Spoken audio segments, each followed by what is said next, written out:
Hey everyone, I'm Rick Beato. On today's Everything Music, we have The Art of Soloing Episode 2. Today the soloist is Aydin Esen. He's a Turkish pianist composer that many of you may not have heard of. I've been friends with Iden for probably 35 years or so. In fact, I made a video about him about 8 months ago. Here's a few clips from that video.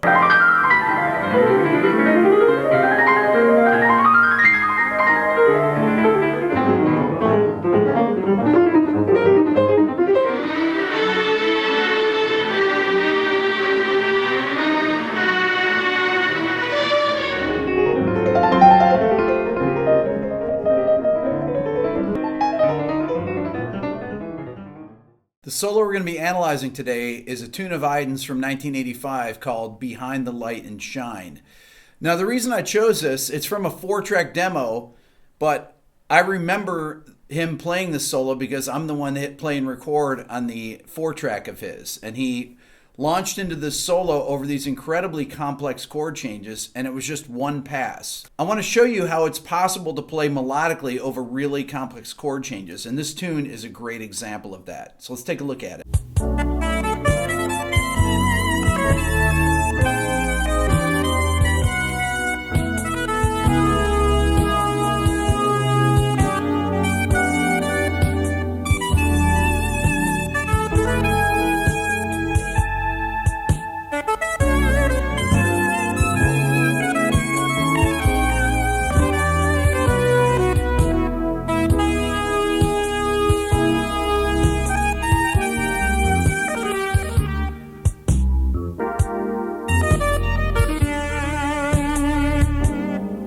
That was an old Yamaha RX-7 drum machine and a Korg DW8000 synthesizer that was state-of-the-art at the time in 1985 or so. Anyways, let's talk about the chord progression first because it's really involved. So the tune begins with what I call parallel structures. You have B minor 11 going to G minor 11 going to F sharp minor 7. Now these three chords come from three different keys. So let's assume that you're playing Dorian on each of these. So you have B Dorian, going to G Dorian, going to F sharp Dorian. Now, if I take a look at these three scales, B Dorian, G Dorian, F sharp Dorian, and take a look at the common tones between the scales. So B Dorian to G Dorian has three common tones, D, E, and A. They are all, your D is here, your E is here, and your A is here. Those three notes are in both scales. So those notes will work as you're passing through them because the chord changes are happening incredibly quickly. Then between the G Dorian and F sharp Dorian, they're a half step away, but they still have two common tones, E and A. Okay, so these notes, E and A, are common to all three chords and can be played or held over them. So on here, he starts on the third of the B minor 11 chord, and he's playing up a constant structure here. So it's D, E, A, D, E, A. Remember, the notes D, E, and A are common between B Dorian and G Dorian. This is a D sus2 arpeggio. D sus2, D sus2. Then he plays a C here, which is the 11th of the G Dorian. Okay, so this is the 11th. Now, if I were to analyze these, what note is this? This is the third of the B Dorian. This is the 11, and this is the flat 7. Here on G minor 11, we have the 5th, going to the 13th, going to the 9th, going to the C, which is the 11th. Okay, that's really your G minor 11 sound. There's your 11 there. And then he resolves to this note B. Soloists that want to lead the listener's ear between these complex chord changes want to look for these half-step resolutions between chord scales or between chords. So that C, which is the 11th on the G minor 11th chord, which resolves down a half step to the B, which is the 11th of the F sharp minor 11, is a really natural sound to the ear.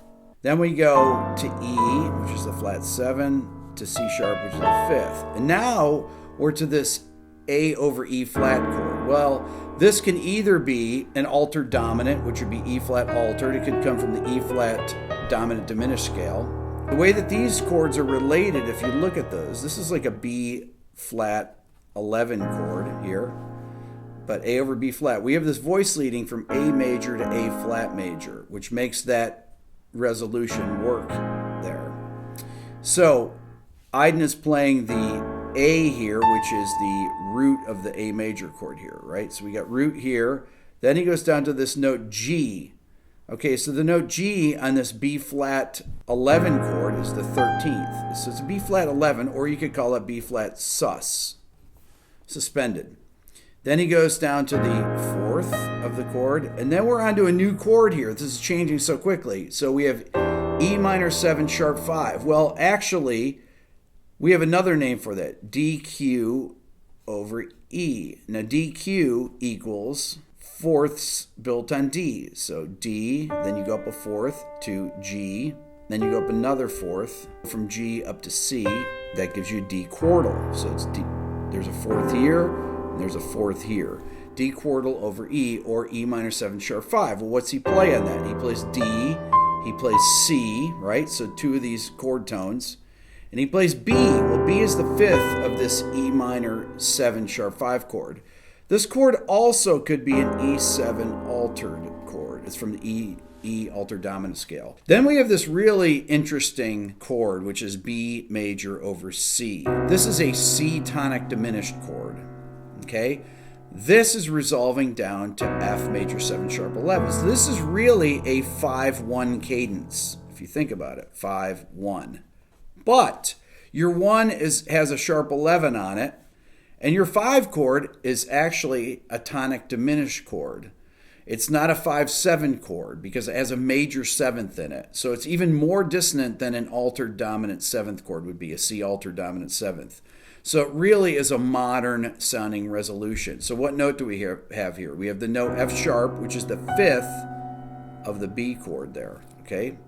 Then we have this F major 7 sharp 11. So the F sharp is a dissonant note when that begins, but then Iden immediately resolves down to the 7th, down to the sharp 11, and then down to the 3rd of F major 7. Now he's improvising this. This is one pass. Then he goes down to this note G sharp. Well, this is an A sus2 over C sharp. So A sus2 has A, B, and E. That's an A sus2 chord. So really, you have an A major chord here with a B in it. So it's an A add 9. And he's playing this note G sharp on here, which is really the 5th. Gives you a beautiful dissonance against here, because that G sharp is dissonant against this constant structure here. That resolves down to C7 altered, sharp 9, sharp 5, which holds for these two beats and these two beats, which is really unusual. So how is this chord functioning? Well, it's resolving down to this G minor over F sharp, which is really F sharp 7 altered. Okay, so this is, you're going C7 to F sharp altered, C7 altered, F sharp altered. So the G minor over F sharp, Iden plays G, which is the flat 9 of the F sharp 7 altered, and then he plays it up the octave again. So once again, it's flat 9 on both. Here we have F sharp altered going down to F7 sharp 11 flat 9. And this is from the dominant diminished scale. It's a 13 flat 9 sound, dominant diminished. So this is the flat 9 here. This G flat is a flat 9, and the D is the 13. So that's really a 13 flat 9 sound, and it's really brief. And then Iden plays D, B, A here. Now this is really here, this D once again is the 13th. The B is the sharp 11 of this chord. These things are happening so fast. I put sharp 4, sharp 11, same thing. Then it resolves down to the A, which is the 11th of E minor. It says E minor 9 sus 4. Well, that's 11. I would have written it E minor 9 11, but this program doesn't do that chord the right way. And then we have the flat 7 of this chord here, flat 7, going down to A, which is once again the 11. And then we're to F sharp minor 11. This is the flat 3rd to the 11 up to the 9. Okay, and that holds. That's a really beautiful dissonance against that. And next we have this D, A, E. Well, this line actually is a lead-in to this B minor 11 chord. Okay, so you have the third. So he's implying this minor 11. He's implying that it's going to this early. Okay, the A is the flat 7. The E is your 11, right? And then it resolves to the C sharp, which is your 9 of the B minor 11 chord. Now, he immediately goes down to the C natural. Well, that does not belong to this chord. He's anticipating this G minor 11 just like he did with this B minor 11 here. So this line actually belongs to this chord. The C is the 11. The C here, once again, is 11. Is an octave there. And then it goes down to A, which is the 9th. That A goes up to the note E here, which is the 13, which is a beautiful note on this G minor sound. Then he comes down to this G sharp again. Well, we had this note here down on the lower octave. So that, once again, is the 5th of this C sharp minor chord. I call it C sharp minor, sharp 5, but I wrote the exact voicing out here. So this is the 5th. Then going down to the F sharp, 4th, or the 11, to the E, which is the 3rd. And then we're back to this A over E flat chord. And he's playing a D flat. Well, D flat is really the flat 7. If you look at this as an E flat 7 altered chord. Then there's just a passing chromatic line that leads down to this note G.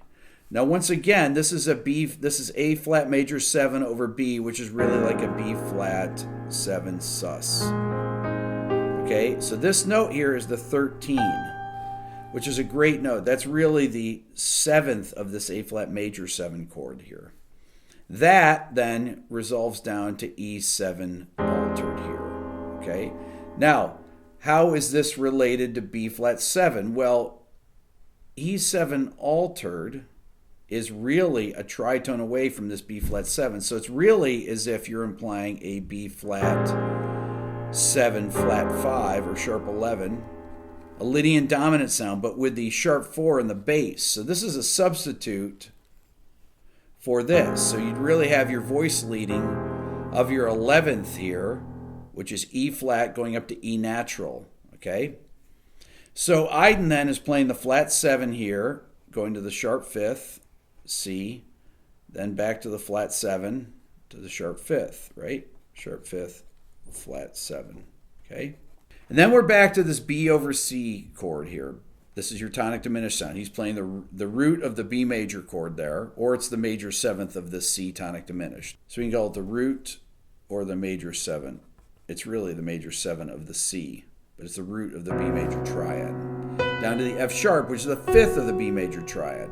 So you have a really short time to state the sound of these chords. So he's playing really important notes of the B major chord. Then we have a rest on here. And then we have E, which is the 7th of here, going up to the 5th of C sharp minor. Then to the G sharp of C sharp minor 9. That note then holds and it becomes the sharp 5 of the C7 altered chord. Then we have A flat, which is the same note there. It's N harmonic, so it's a sharp 5 again, different octave. To B flat, which is the flat 7. Then we resolve down here to G, which is the 9th of this. It's a beautiful sound. Next, Iden uses a structure here, okay, uses the flat 7, the B flat, which is the 11, and the A flat, which is the flat 3rd, but then resolves down to the G again, which is the 9th. Then in this last bar, something really interesting. Iden is using a different sound here. He's using a minor 13 sound. B flat, which is the 11, flat 7, and the 13. Okay? Once again, he repeats it in the lower octave. 11, flat 7, and 13. So this sound, 11, flat 7 to 13, is a really great sound. It really gives you that F Dorian sound. Let's listen one more time to Iden solo.